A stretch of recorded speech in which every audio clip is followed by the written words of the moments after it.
91 സങ്കീർത്തനം.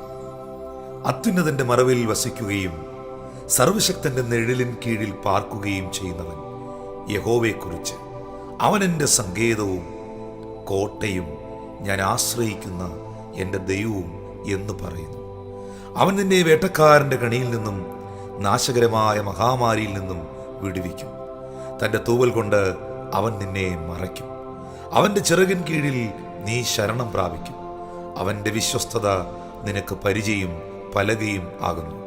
രാത്രിയിലെ ഭയത്തെയും പകൽ പറക്കുന്ന അസ്ത്രത്തെയും ഇരുട്ടിൽ സഞ്ചരിക്കുന്ന മഹാമാരിയെയും ഉച്ചയ്ക്ക് നശിപ്പിക്കുന്ന സംഹാരത്തെയും നിനക്ക് പേടിപ്പാനില്ല.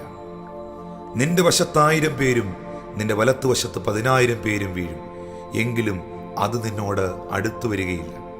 നിന്റെ കണ്ണുകൊണ്ട് തന്നെ നീ നോക്കി ദുഷ്ടന്മാർക്ക് വരുന്ന പ്രതിഫലം കാണും. യഹോവേ, നീ എൻ്റെ സങ്കേതമാകുന്നു. നീ അത്യുന്നതനെ നിന്റെ വാസസ്ഥലമാക്കിയിരിക്കുന്നു. ഒരനർത്ഥവും നിനക്ക് ഭവിക്കയില്ല, ഒരു ബാധയും നിന്റെ കൂടാരത്തിനടുക്കയില്ല. നിന്റെ എല്ലാ വഴികളിലും നിന്നെ കാക്കേണ്ടതിന് അവൻ നിന്നെക്കുറിച്ച് തൻ്റെ ദൂതന്മാരോട് കൽപ്പിക്കും.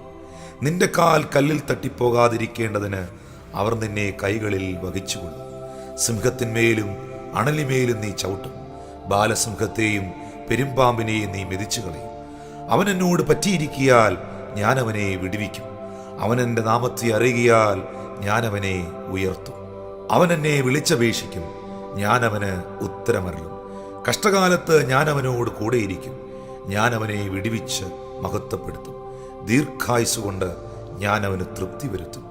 എൻ്റെ രക്ഷയെ ഞാൻ അവന് കാണിച്ചു.